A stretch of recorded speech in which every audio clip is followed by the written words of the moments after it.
दूसरे टी20 मैच में भी भारत की टीम ने बांग्लादेश की टीम को पूरी तरह धोके रख दिया। जी दोस्तों, भारत और बांग्लादेश की टीम के बीच दूसरा टी20 मुकाबला दिल्ली के मैदान पर खेला गया, जहां इस मैच में इस बार बांग्लादेश ने टॉस जीतकर पहले गेंदबाजी करने का फैसला किया। और दोस्तों, भारत की तरफ से संजू सैमसन और अभिषेक शर्मा जब पारी की शुरुआत करने उतरे तो फिर इन दोनों बल्लेबाजों ने शुरुआत के ओवर में ही एक के बाद एक 4 दनादन चौके जड़ दिए थे और भारत की शुरुआत एक बार फिर से काफी तेज अंदाज में हो चुकी थी।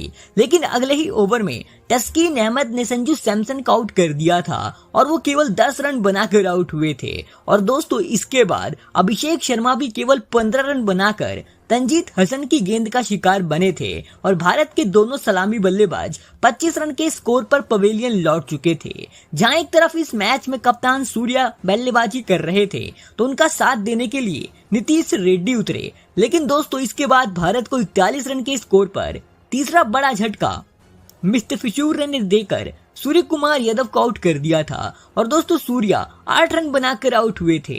जहां उनके आउट होने के बाद ऐसा लग रहा था कि भारत की टीम अब यहां से बिल्कुल संभल कर खेलेगी और काफी धीरे धीरे रन बनाएगी। लेकिन इसके बाद जब नीतीश रेड्डी का साथ देने के लिए रिंकू सिंह उतरे तो फिर दोस्तों, इन दोनों बल्लेबाजों ने इस मैच में पूरी तरह कमाल कर दिया।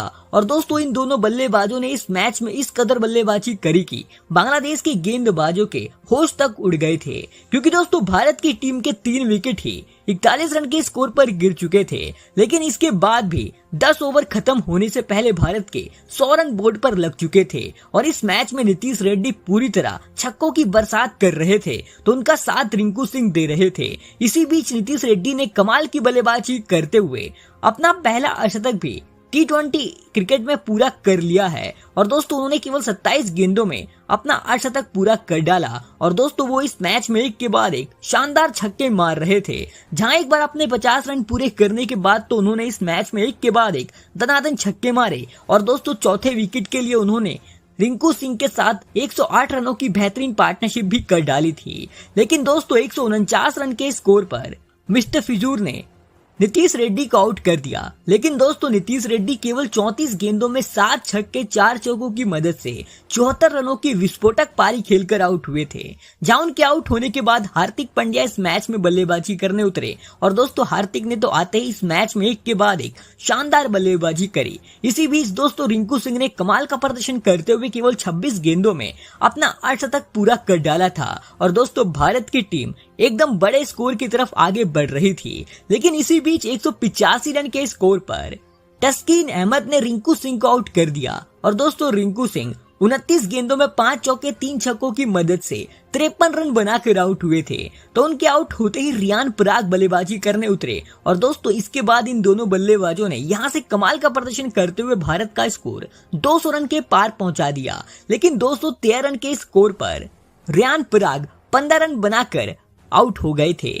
और उनके आउट होने के बाद आखिरी ओवर में हार्दिक पांड्या भी शानदार बल्लेबाजी करते हुए 19 गेंदों में 2 छक्के 2 चौकों की मदद से 32 रनों की तूफानी पारी खेलकर आउट हुए थे।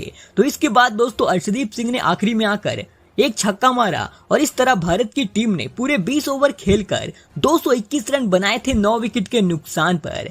जहां इस मैच में भारत के 9 विकेट जरूर गिरे थे, लेकिन भारत की टीम ने 221 रन भी बना लिए थे। जहां इस मैच में बांग्लादेश के सभी गेंदबाजों की काफी तगड़ी पिटाई हुई थी। केवल तस्कीन अहमद को छोड़कर उन्होंने अपने 4 ओवर में केवल 16 रन देकर 2 विकेट लिए थे।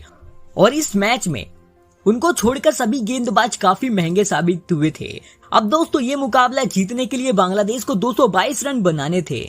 और जब इसके बाद बांग्लादेश की टीम टारगेट का पीछा करने उतरी तो फिर दोस्तों, उनकी शुरुआत इस मैच में बेहद ही खराब रही। और दोस्तों, उनके इस मैच में एक के बाद एक विकेट गिरते जा रहे थे। जहां बांग्लादेश को पहला झटका 20 रन के स्कोर पर अर्शदीप सिंह ने दिया था और इसके बाद बांग्लादेश के एक के बाद एक विकेट गिरते गए और उनके दोस्तों 7 विकेट 93 रन के स्कोर पर गिर चुके थे। और इस मैच में बांग्लादेश की हालत पूरी तरह बद से बदतर होती जा रही थी। और इस मैच में भारत के गेंदबाज पूरी तरह घातक गेंदबाजी कर रहे थे।